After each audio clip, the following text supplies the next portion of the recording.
গর্ভপাত আইনত অপরাধ হওয়া সত্ত্বেও বিশালগড় মহকুমা হাসপাতালের ডাস্টবিন থেকে উদ্ধার হল দুটি শিশু ভ্রূণ।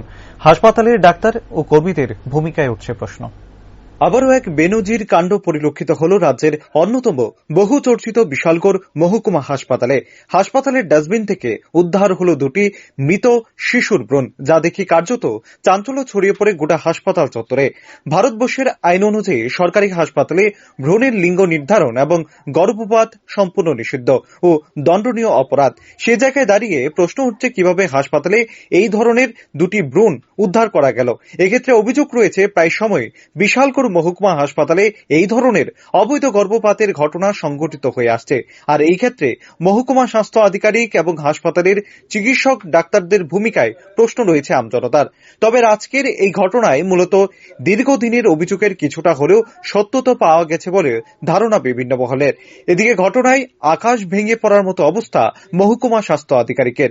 মুহূর্তের মধ্যে ঘটনা ছড়িয়ে পড়তে ঘটনাস্থলে ছুটে আসেন বিশালগড় মহকুমা স্বাস্থ্য আধিকারিক ডাক্তার JM দাস। যদিও এই ঘটনার পরিপ্রেক্ষিতে সংবাদ মাধ্যমের মুখোমুখি হতে গিয়ে কার্যত হযবরল অবস্থা হয়ে যায় ওনার। সাংবাদিকরা এ বিষয়ে ওনার প্রতিক্রিয়া চাইতে গেলে তিনি কার্যত কোনো সঠিক উত্তর দিতে পারেননি। মূলত তদন্ত করে জানাতে পারবেন বলে জানিয়েছেন তিনি। শুনুন একবার কি বলছেন তিনি। খবর পাইলাম, আমার একজন ফোন করছে যে এখানে ডাস্টবিন আছে, এটার মধ্যে বোধহয় কিছু একটা বস্তু পাওয়া গেছে।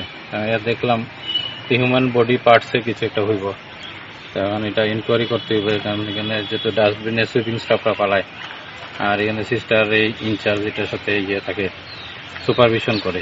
তো কে বা কারা এখানে জেনারেল ডাস্টবিনে হিউম্যান বডি পার্টস পালাইছে, এটা নিয়ে তদন্ত করতে হইব।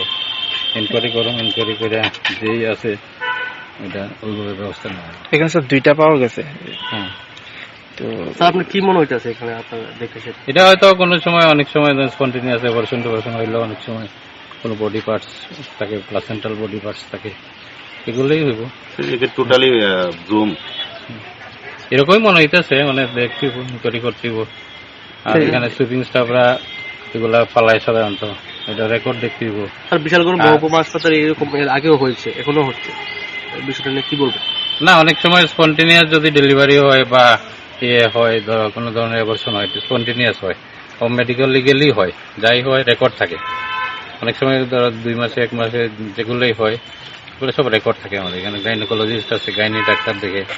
স্যার দুটি ব্রণ যেখানে পাওয়া গেছে সেখানে সিসিটিভি রয়েছে, আপনারা কি সেখানে তদন্ত করেছেন? দেখে এখনই যেহেতু আমি দেখলাম বিষয়টা নজরে আসলে আমি তদন্ত করবো।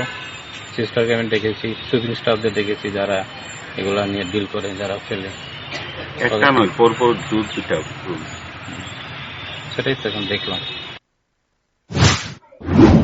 অন্যদিকে ঘটনার খবর পেয়ে ঘটনাস্থলে পৌঁছে পুলিশ গোটা বিষয়ে পর্যবেক্ষণ করে তদন্ত শুরু করে। উল্লেখ্য, এই বিশালগড় মহকুমা হাসপাতাল নিয়ে অভিযোগের পাহাড় জমেছে জনগণের মনে। গর্ভপাত থেকে শুরু করে একাধিক বিষয়ে অভিযোগ ছিল পূর্বেই। তবে নবনির্বাচিত বিধায়ক সুশান্ত দেব হাসপাতালের সার্বিক উন্নয়নের লক্ষ্যে লাগাতার হাসপাতাল পরিদর্শন করেছেন। সম্প্রতি আচমকা পরিদর্শন করে গিয়েছেন মুখ্যমন্ত্রী ডাক্তার মানিক সাহা পর্যন্ত। সেই জায়গায় দাঁড়িয়ে এই ধরনের ঘটনার সাহস কিভাবে পায় কর্মীরা, তা নিয়ে উঠছে প্রশ্ন। ফলে যেখানে রাজ্যের মুখ্যমন্ত্রী এবং স্বাস্থ্যমন্ত্রী খুদ ডাক্তার মানিক সাহা, তাই সাধারণ মানুষের বিশ্বাস এই বিষয়টি গুরুত্ব সহকারে পর্যবেক্ষণ করে প্রয়োজনীয় পদক্ষেপ গ্রহণ করবে স্বাস্থ্য দপ্তর। Bureau report, rising Tripura.